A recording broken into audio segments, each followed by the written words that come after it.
ciertos presupuestos, dependiendo de cada una de las organizaciones. Entonces quiero, sin más preámbulo, darle la palabra a Rekha Chandiramani. Rekha es periodista, investigadora especialista en datos. Ella les va a presentar sobre cómo reportar el presupuesto estatal, basado en ella como periodista, el tipo de investigación, las herramientas y por dónde comienza cuando abren en la página del web ese presupuesto que para muchos es tan difícil de entender, para extraer información y datos que luego se convierta en una nota periodística. Así que, Rekha, muchas gracias.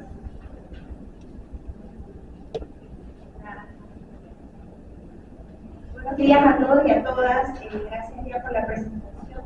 Pero para entrar ya en materia, un poquito cómo reportar el presupuesto estatal.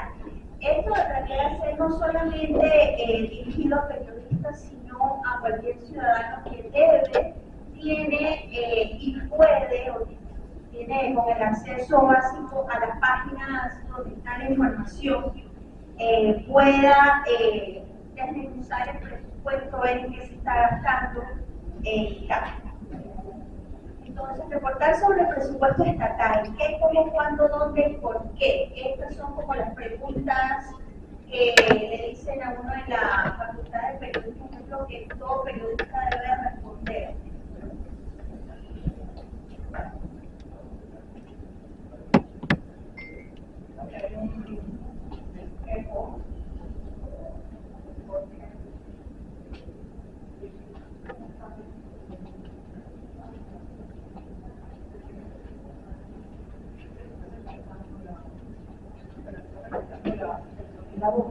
Ahora.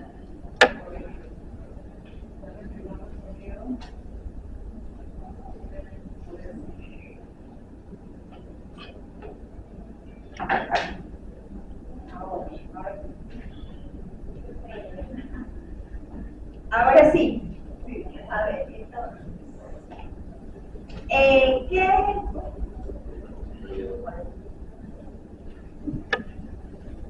¿Qué es el presupuesto? Expectativa versus realidad.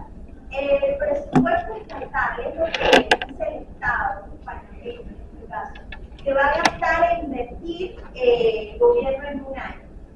Se hace por ley el año anterior, no sé si ustedes saben, pero para entrar un poco en la información, las entidades proponen un monto al mes, lo ajustan usualmente a la baja y luego preparan el proyecto que sustenta en la asamblea. Esta asamblea lo discute y puede entonces rechazarlo o aprobarlo. Vimos este año cómo pasaron las dinámicas para el presupuesto del 2024, se hizo tarde, se hizo en sesiones extraordinarias, se propuso un monto y después el gobierno tuvo que bajarlo. Fue un manejo bastante político y accidentado, ¿no? En la teoría, mucho del presupuesto estatal se basa en supuestos y proyecciones. Tal entidad tendrá tanto y gastará tanto, saldo cero. Aquí entonces en el presupuesto cada entidad lo construye con lo que va a ingresar y lo que propone que va a gastar. Entonces en la práctica esto va a depender de los ingresos reales.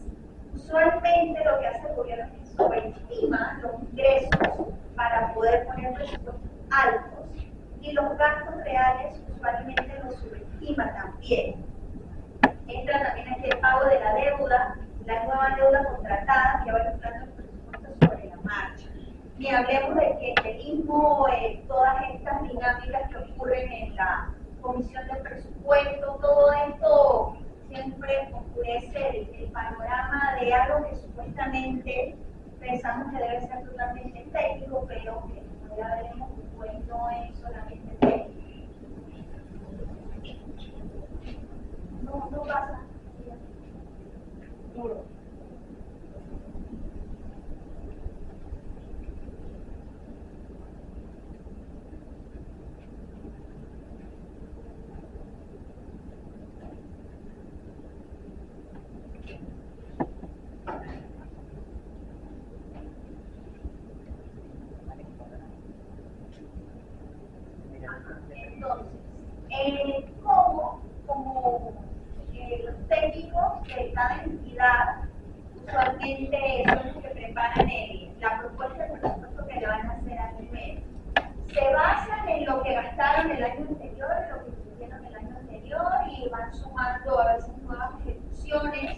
en nuevos proyectos. Algunas entidades lo que hacen es que calculan un porcentaje de aumento para el año siguiente, ¿no? El presupuesto, pues, ha sabido que tienen gastos de inversión. ¿Cuándo hay que reportar el presupuesto? Pues todo el año, porque entran en esta dinámica los traslados de partida que se hacen en la función de presupuesto de la Asamblea Nacional. Cuando se emiten los bonos, el Estado panameño emite bonos de deuda, y todo esto pasa durante todo el año, eso va afectando también tanto el presupuesto corriente como los presupuestos venideros a largo o mediano plazo. Y los ajustes al presupuesto que los hace el gobierno de turno en el segundo semestre. Esto es muy importante tenerlo en cuenta porque el año que viene va a ser un año complicado. El próximo gobierno tiene, o sea, este gobierno está dejando un presupuesto de más de 30.000 millones, sabiendo que el próximo gobierno, que gane en mayo de 2024, va a tener que hacer un ajuste bastante importante porque los ingresos fueron sobreestimados, el crecimiento calculado del PIB también está en veremos, y hay muchos condicionantes que incluso el mismo gobierno está consciente del ajuste que va a tener que hacer a la baja. Como dicen en buen panameño, amarrarse los pantalones, quizás algo más, en el segundo semestre, lo que pone en un panorama complicado, ¿no? Las finanzas del Estado. También hay que conocer para reportar la ley de responsabilidad social fiscal. Es una ley que nació en el 2008 bajo el ministro, irónicamente el mismo que tenemos ahora, el doctor Héctor Alexander, para controlar el nivel de déficit fiscal, es decir, la brecha entre ingresos y gastos, y por ende el porcentaje de endeudamiento permitido para cubrir ese déficit. Pero aquí hay que saber que todos los gobiernos, desde que se instauró la ley, lo han modificado y ninguno lo ha cumplido. Lo han modificado para entonces poder cumplirlo. En el año 2020 se percibió un nivel de endeudamiento del 9 al 10.5% de déficit, que se cubre con endeudamiento. En el año 2021 entre el 7 al 7.5%. Y así entonces baja paulatinamente hasta llegar a un escenario ideal, que en la práctica sabemos también va a ser modificado por el gobierno que venga, porque no se va a poder ajustar a estos niveles de déficit. ¿Qué hace el gobierno? Modifica la ley, como han hecho todos los quinquenios, cada quinquenio modifican la ley para entonces cumplirla. En diciembre de 2023, el INE modificó esta ley de responsabilidad social fiscal para que las entidades puedan endeudarse para pagar el gasto corriente, algo que no tenían permitido las entidades del sector público no financiero, y también Document, ENA, Piensa, por ejemplo. Esto va a cambiar significativamente la lógica del presupuesto, porque usualmente uno se endeuda para invertir, esperando un retorno, ya sea económico de alguna obra, que es lo que usualmente, históricamente ha hecho el Estado panameño. En este caso, en los últimos años, hemos caído, o el país ha caído, en una espiral de deuda para pagar gastos. Esto ya han dicho muchos economistas que no es sostenible, y no hay que ser economista tampoco para saberlo, ¿no? Que endeudarse para gastar no es sostenible en el tiempo. El presupuesto estatal no es un ejercicio puramente técnico, es político, ideológico y de relación de poderes. Eso es algo que hay que tener claro cuando se va a reportar sobre el presupuesto. ¿Dónde está el poder? Esto también hay que saberlo. El gabinete aprueba los gastos, inversiones, la contratación de deuda, proyectos, compras, etcétera, el presupuesto también general del Estado. El SENA, el Consejo Económico Nacional, nació en 1997, es el organismo asesor y responsable de la política financiera. Es un supraorganismo que está por encima del Ministerio de Economía y Finanzas.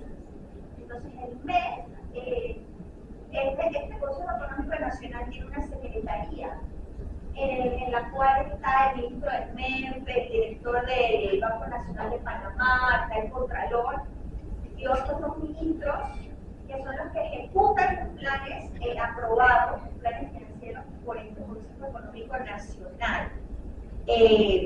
Bueno, para citar un poco lo que dice la misma página del MEF, es un organismo responsable del gobierno central y entidades descentralizadas en temas financieros que analiza y coordina las solicitudes enviadas por las instituciones del Estado para ser sometidas a los honorables miembros del SENA. En otras palabras, allí es donde se aprueba la política financiera del país.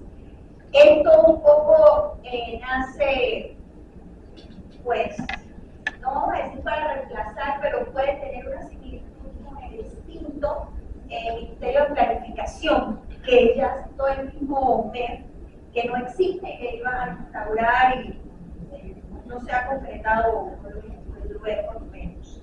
Entonces, a falta de esa planificación, aquí es un poco donde se maneja eso. Está la Asamblea Nacional, ¿no? Un poco el poder detrás del poder, donde ahí se hacen los traslados de partida.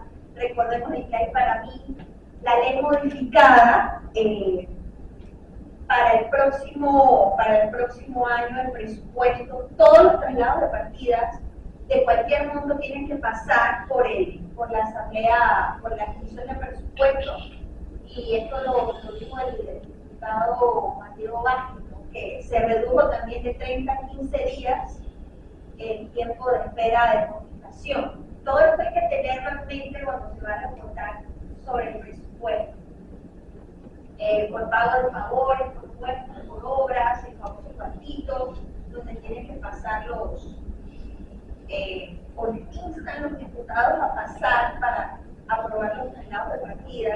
Todo esto es como el bajo mundo de lo que debería ser el presupuesto, todo lo que no debería pasar con el presupuesto del Estado. Está también la Contraloría General, que ejerce en algunas instituciones control previo y posterior, y en otras, por ejemplo, como el canal, solamente el control posterior. ¿Dónde está la información? Traté de sacar algunos sitios de donde están, donde uno se puede basar para buscar los datos de presupuesto. Están los balances fiscales del MEF. Ellos tienen un portal muy interesante, que lo lanzaron recientemente, que es el presupuesto ciudadano. Aquí se puede ver pues, cuánto se gasta en cada rubro, ¿no?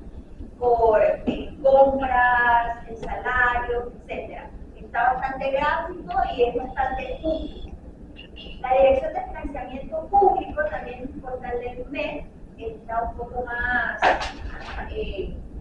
concentrado o dedicado para satisfacer la necesidad de información de afuera, ¿no? Allí se puede ver la deuda, los bonos, rendimientos, indicadores, estrategias, balance fiscal, entre otros. Aquí también gráficamente se puede ver muy bien la evolución de la deuda, la evolución de los bonos por entidad, por deudor, y esto nos permite pues, ver ese análisis.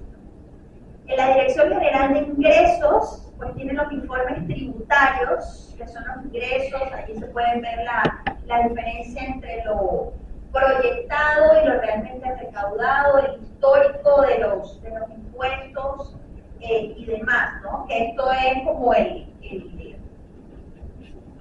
la médula, ¿no? La médula de la que se sostiene el ingreso, ¿no? Cuánto recibe el Estado para poder entonces gastar y ejecutar. Tenemos la Contraloría General a través del Instituto Nacional de Estadística y Censo. Ahí está la dirección de cada sitio, donde allí se pueden ver los informes del sector fiscal, del sector financiero, los gastos, el presupuesto por entidad, por año, los ingresos históricos y el comparativo. Esto es muy bueno al momento de querer tener un enfoque estadístico para hacer reportajes comparativos de datos y estar